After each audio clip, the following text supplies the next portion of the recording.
Hello, good morning to you. Welcome to Business. The Finance Ministry has started paying monies owed Group Indum. It had contested the figures in the past. Now, documents cited by Joy Business show that an initial amount of 2.8 million cedis is being released to the group. The following report highlights the implication of this development on its subsidiaries as well as the impact on meeting the financial demands of clients. The initial payment, we understand, is going to the Roads Ministry to pay work that has been executed and validated.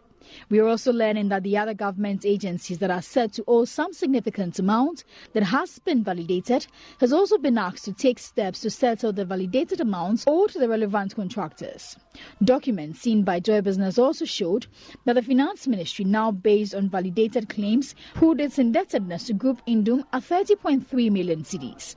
The admission is coming after months of contesting this claim of Group Indum, but sources close to the Papakwesi Indum firm is again contesting this new amount, insisting the government's indebtedness should be put at 2.2 billion cedis. Dispute over this money owed the group has impacted negatively on its financial position as it then struggled to pay deposited funds of its savings and loans company.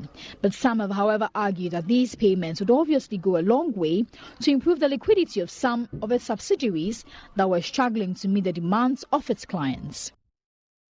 Now, Ghanaian businesses that export products to the UK will be compelled to pay charges on goods they export from next year after Britain exits from the European Union. This should happen if government fails to sign a continuity agreement for its exporters to enjoy the benefits of the Economic Partnership Agreement. To this end, one of the major exporters of fruits into the UK, Golden Exotics, is appealing to government to engage the UK before Brexit deadline to avoid collapse of local companies. Managing Director of Golden Exotics, Benedict Rich, spoke to Joy Business after a tour of his farm at Esuchari in the Greater Accra region. Brexit's not arrived yet, but the issue is that all the contracts for banana and usually pineapple are done yearly. So by the end of each year, you need to have your prices and your tenders for all of the supermarkets in Europe. And that process has started already. So if there's no deal on Brexit and an agreement is not signed, then the importers will automatically add €114 a tonne for us for all the exports into the UK. And so we're already putting out tender documents, and the supermarkets are automatically adding that €114 a tonne because they don't see a signed agreement.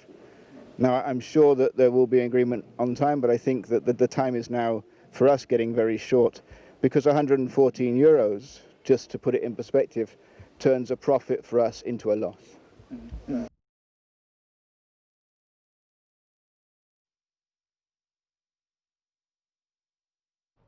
Meanwhile, the Managing Director is also pressing on government to renegotiate a rollover of the EPA with the UK before October this year.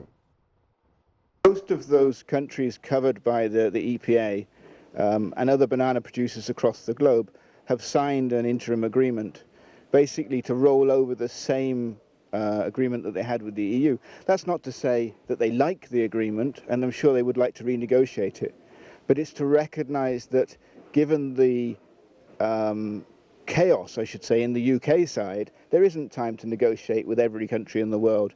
So the agreement should just be rolled over for now, with the proviso that it needs to be negotiated with different terms and conditions future, but it's an interim so that trade can continue while that happens.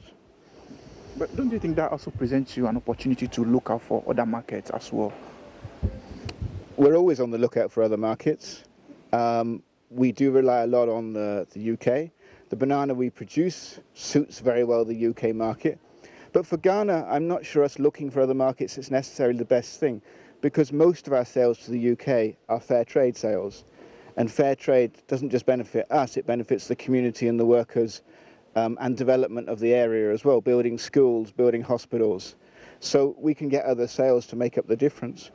Given the shortage of time, it's not easy to find sales for what is, say, 70,000 tonnes of bananas a year. And that's business this morning. There'll be more business in our subsequent bulletins. Back to Benny. Thank you very much, Emmanuel. We're coming up shortly in sport. We discuss how close PSG player Neymar is to join in either Barcelona or Real Madrid. You don't want to miss this. Do stay.